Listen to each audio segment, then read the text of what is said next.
Fish finger, potato finger তো অনেক খেয়েছেন।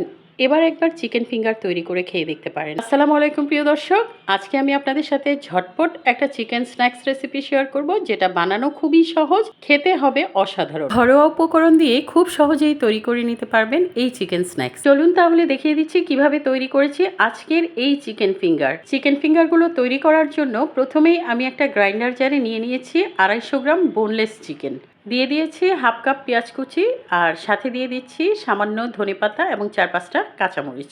চিকেনের মধ্যে যেহেতু কোনো ফ্যাট নেই, তাই আমি এখানে দিয়ে দিচ্ছি 1 টেবিল চামচ পরিমাণ রান্নার তেল, 1 স্লাইস লেবু চিপে 1 টেবিল চামচ পরিমাণ লেবুর রস দিয়ে দিচ্ছি। সাথে কিছু মশলা অ্যাড করব। এখানে আছে লবণ, লাল মরিচ গুঁড়ো, ধনিয়া, জিরা, গরম মশলা গুঁড়ো, কালো গোলমরিচ, আর আছে আদা এবং রসুন গুঁড়ো। প্রত্যেকটি মশলা আমি 1 চা চামচ করেই নিয়েছি। এখানে আমি আদা এবং রসুনের গুঁড়ো ব্যবহার করেছি, আপনারা চাইলে আদা রসুন বাটাও ব্যবহার করতে পারেন। সেক্ষেত্রে 1 চা চামচ করে আদা রসুন বাটা দিয়ে দিলেই হবে। দিয়ে দিচ্ছি আমি 1 টেবিল চামচ পরিমাণ সয়া সস। এখন এই চিকেন ফিঙ্গারের বাইন্ডিংসের জন্য আমি এখানে 3 স্লাইস ব্রেড নিয়েছি। তো ব্রেডটাকে আমি ছোট ছোট টুকরো করে এর মধ্যে দিয়ে দিব। আপনারা চাইলে ব্রেডের পরিবর্তে এখানে ব্রেড ক্রাম্বসও ব্যবহার করতে পারেন। সবগুলো উপকরণ গ্রাইন্ডার জারে দেওয়া হয়ে গেছে। এখন গ্রাইন্ডারের ঢাকনাটা লাগিয়ে আমি সব উপকরণগুলো গ্রাইন্ড করে নিচ্ছি। আপনাদের হাতের কাছে মিট গ্রাইন্ডার না থাকলে আপনারা চাইলে ব্লেন্ডার জারেও এই কাজটা করে নিতে পারেন। এখন আমি সবগুলো উপকরণ ভালো মতো গ্রাইন্ড করে নিয়েছি। আপনাদের দেখাচ্ছি আমি এর টেক্সচারটা ঠিক কীরকম হয়েছে। দেখেন আমি এরকম একটা স্মুথ পেস্ট তৈরি করে নিয়েছি। চিকেনের এই মিশ্রণটাকে আমি এখন একটা বোলে ট্রান্সফার করে নিব। গ্রাইন্ড করার পর মাংসের মিশ্রণটা যদি কিছুটা নরম মনে হয়, তাহলে আপনারা সামান্য ব্রেড ক্রাম্ব ব্যবহার করতে পারেন। এবার এই মিশ্রণটাকে একটা বোলে ট্রান্সফার করে নিয়েছি। এই মিশ্রণটা আমি এখন 15 মিনিটের জন্য ফ্রিজের নর্মাল চেম্বারে রেখে দিব। 15 মিনিট পর ফ্রিজ থেকে বের করে নিয়েছি। হাতে এখন একটু তেল মেখে নিয়েছি। এবার চলে যাচ্ছি চিকেন ফিঙ্গারগুলো তৈরি করার জন্য। পরিমাণ মতো চিকেনের মিশ্রণ আমি হাতে নিয়ে হাতের তালুতে ঠিক এভাবে ঘুরিয়ে ঘুরিয়ে আঙ্গুলের শেপ দিয়ে এরকম একটা চিকেন ফিঙ্গার তৈরি করে নিয়েছি। এই কাজটা একদমই সহজ, আপনারা একবার দেখলেই বুঝতে পারবেন। এই যে আমার একটা তৈরি হয়ে গেছে। আমি আরেকটা চিকেন ফিঙ্গার তৈরি করার জন্য সামান্য পরিমাণ চিকেনের মিশ্রণ নিয়ে হাতের তালুতে ঘুরিয়ে ঘুরিয়ে ঠিক একই রকম করে আঙ্গুলের শেপ দিয়ে নিয়েছি। একইভাবে আমি সবগুলো চিকেন ফিঙ্গার তৈরি করে নিয়েছি। এখন এই চিকেন ফিঙ্গারগুলোকে আমি ব্রেড ক্রাম্বে কোট করে নিব। ব্রেড ক্রাম্বে কোট করার জন্য আমি একটা প্লেটে কিছু পরিমাণ ব্রেড ক্রাম্ব নিয়ে নিয়েছি, আর চিকেন ফিঙ্গারগুলোকে ব্রেড ক্রাম্বের মধ্যে গড়িয়ে গড়িয়ে ভালো মতো ব্রেড ক্রাম্ব লাগিয়ে নিচ্ছি।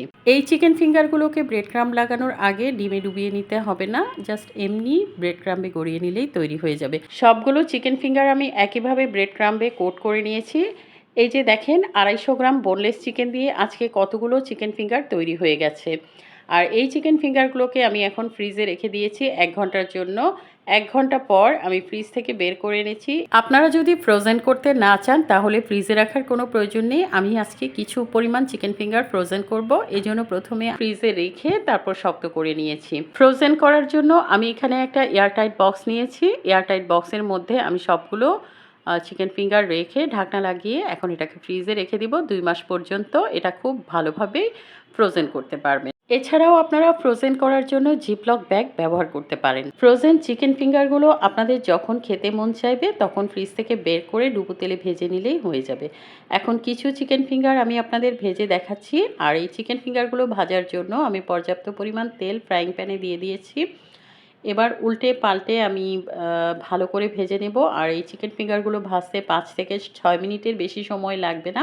অবশ্যই চুলার আঁচটা লো এবং মিডিয়ামের মাঝামাঝি রাখবেন, তা না হলে উপরটা ক্রিস্পি হয়ে যাবে কিন্তু ভেতরে কাঁচা থেকে যাবে। এছাড়াও আপনারা যদি চুলার আঁচটা বাড়িয়ে রাখেন, তাহলে এর ওপরের যেই ব্রেড ক্রাম্বের যে কালারটা, এটা নষ্ট হয়ে যেতে পারে। এই জন্য অবশ্যই চুলার আঁচটা লো এবং মিডিয়ামের মাঝামাঝি রেখে খুব সুন্দর করে গোল্ডেন ব্রাউন কালার আসা না পর্যন্ত এটাকে ভাজতে হবে।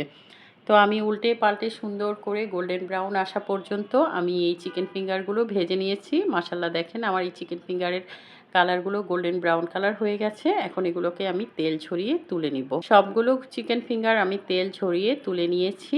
এবার এগুলোকে পরিবেশন করব। আপনারা যে কোনো ধরনের সস দিয়ে পরিবেশন করতে পারেন। দেখেন মাশাআল্লাহ কতটা সুন্দর হয়েছে আর কতটা লোভনীয় হয়েছে। এই চিকেন ফিঙ্গারগুলো আপনারা একদিন বেশি করে তৈরি করে ফ্রোজেন করে তারপর বাচ্চাদের টিফিনে দিতে পারেন। এছাড়া অতিথি আসলে অতিথি আপ্যায়ন করতে পারেন। চিকেন ফিঙ্গারগুলোর ওপরটা অনেক ক্রিস্পি হয়েছে আর ভেতরটা অনেক জুসি হয়েছে, খেতে ভীষণ ইয়াম্মি হয়েছে। অবশ্যই একবার তৈরি করে খেয়ে দেখবেন। আশা করি আজকের রেসিপি ভালো লেগেছে, আর ভালো লাগলে পেজ ফলো করার অনুরোধ রইল। সবাই অনেক ভালো থাকবেন। আল্লাহ হাফেজ।